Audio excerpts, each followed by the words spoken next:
One of my favorite mangas is borderline unknown outside of Japan. There's a lot to love about it, but it has only been partially translated almost 20 years ago and it doesn't even have its own Wikipedia page. There are a few reasons for that I'll explore later, but even on a surface level, a manga based on a video game story sounds niche. And when you then consider that it's the manga adaptation of Dragon Quest VII, a game that by all means failed and is niche and unknown in the West, it's a surprise that it was even partially translated to begin with. I'm talking about Dragon Quest Warriors of Eden. It's a story about a group of kids finding out secrets about the single island that exists in their world. They travel back in time to explore different islands that existed long ago and sate their curiosity. A story that seems very basic at first glance and was never meant for any medium other than a video game. And further, this is an original work by Kamui Fujiwara, the same gentleman that drew the emblem of Roto manga, even if he didn't write the story for that one. And for all intents and purposes, he only ever had an outside perspective on Dragon Quest. He didn't work on Dragon Quest VII, and if you know anything about how long and hard to approach that game is, then imagine how it must have been in his shoes. While Dragon Quest VII didn't do too well in the West, it was the best-selling PlayStation game in Japan at the time. And now there's this colossal task of adapting this literal wall of text, this 100-hour RPG into a coherent manga. All while being the center of attention, every little change you make is going to be under scrutiny. So what solution did Fujiwara come up with? He said, screw retelling Dragon Quest VII 1-to-1, then went on to make his own thing. He didn't make what the fans wanted, but instead what he wanted to make. The opening page is already a statement. The Dragon Quest games are infamous for sticking to silent protagonists. That's a whole discussion for another day. But the very first page has this almost provoking close-up of the protagonist, now named Aris, speaking. There will be more, but the very first of his original characters is the new hero of the story, replacing what was effectively a blank slate for the fans to insert themselves into. This isn't their story, but it is his version of Dragon Quest VII that in my eyes can even stand on its own. I think it also makes this manga both more digestible and more recommendable than the game, which isn't to say that one could replace the other. The two stories are completely different even if the settings are similar. But the thing that a lot of people get hung up over when it comes to Dragon Quest VII is the pacing. Instead of having you solve puzzles for 2 hours, the manga can just show you a short puzzle solving montage. Does that have the same feeling as the game? Of course it doesn't, but that's not the point. Warriors of Eden leaves out the parts that it deems unimportant and it adds extra detail when it feels like it. And when it comes to this extra detail, this is where the heart of the manga lies. Here's an example. In the game you have to collect pieces of tablets to open up portals to each new area, and on the socket for the first tablet you have to complete there's already a piece. This is a minor detail that nobody ever asked a question about. But Warriors of Eden goes out of its way to show how the protagonist found the tablet before the events of the game. A scene that also serves a secondary purpose of foreshadowing later events. If you ever played the game, you're bound to feel nostalgic at times. But don't let that fool you into thinking that the manga is not a fresh experience. And this doesn't just extend to Dragon Quest VII specific details. This whole manga is a unique and interesting manifestation of Dragon Quest as a whole. As an example, I want to look at the party's first encounter with a group of slimes. In the game, you see the slimes on the overworld, then enter battle, press A a few times, your characters attack and it's already over. You see their death animation and that's all you learn about slimes. And when looking at the manga now, I just want to isolate their interpretation of slimes, not even talking about all the characterization that's done for the main party in this scene.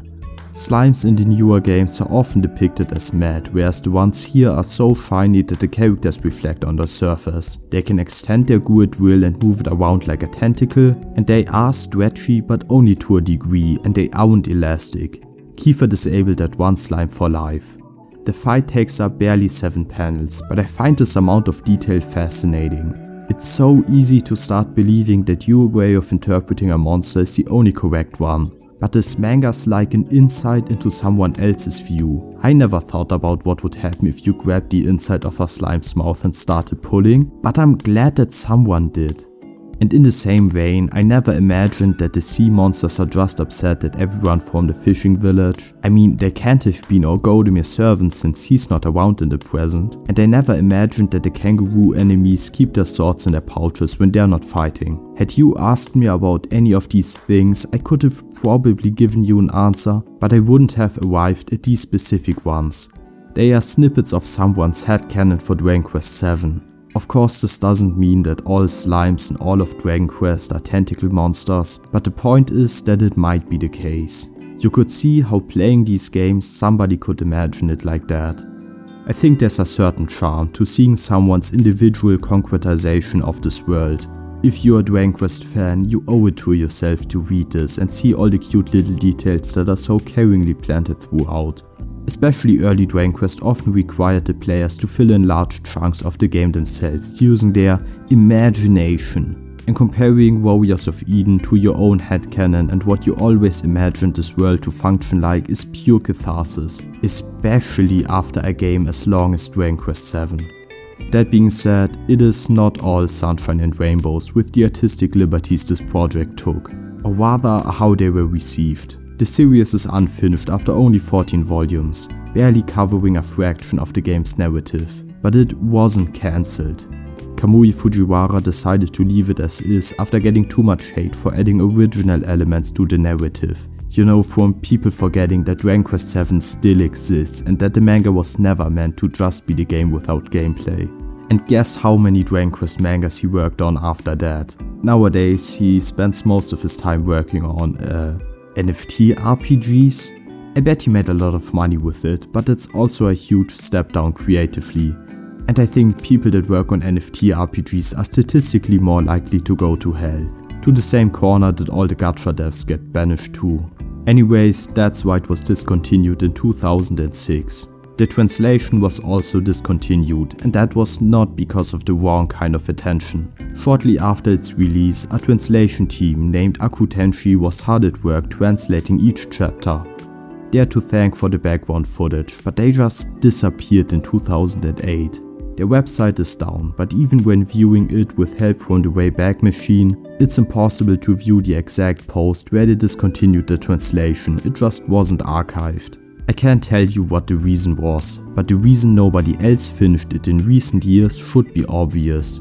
There just isn't a demand. And the answer as to why that is so commonly thrown around is always that there are just cultural differences. That Japanese tastes are so different and that's why Dragon Quest is niche in the West. But that narrative never made any sense to me. Manga is mainstream, Japanese video games are mainstream, even some Dragon Quest titles were pretty popular. So why is there this absurd anomaly when it comes to the franchise as a whole? Is that really because we've collectively been socialized to not like X or Y aspect about Dragon Quest games? I don't buy that at all. So I want to raise another theory. I firmly believe that the localization as well as the advertising campaigns were at fault. It was mismanagement by Square Enix and nothing else. But as time goes on, the consequences of this mismanagement weaken, and nowadays Dragon Quest is in an okay place. Still, this relic of 2006 remained untouched. Nobody cared to translate the rest of it years after release, at least until very recently. Just a couple of months ago, someone translated the new chapter. The quality isn't perfect, but this is a huge step. I haven't spent too much time today discussing the story of the manga, but that is because I already discussed the game's story in great detail, and the overall themes are pretty similar. Specifically, they're surprisingly mature themes despite the childlike characters. In that regard, it's similar to, for example, Made in Abyss or The Promised Neverland. And in case you think that's far-fetched, I stole that comparison from a Japanese blog post. In other words, I'm not the only one that noticed. Dragon Quest VII is esoteric, and it is intentionally so, since the whole narrative is about immersing yourself in the mysterious and esoteric through the tablets. But at the same time, this is the game's second biggest problem, next to the pacing. It can't communicate clearly. Sometimes a small detail hidden away in the party chat, available only in a specific spot after talking to a certain NPC, will entirely recontextualize a scene from 50 hours earlier. And this is a matter of taste, but the manga is way more accessible in that regard. It of course loses something of value in transition, but it's for a good reason, and I'd say it makes it more enjoyable than playing the game for a lot of people. I really think it's a shame people were so narrow-minded and got upset at this absolute treat for any Dragon Quest fan and this amazing starting point for anyone looking to get into Dragon Quest, all because they deemed it unworthy of contributing to the series. But for all intents and purposes, the manga was published via the Square Enix owned Gangan Comics. This is as official a product as it gets. Read it for yourself and I am confident you will come to see it my way.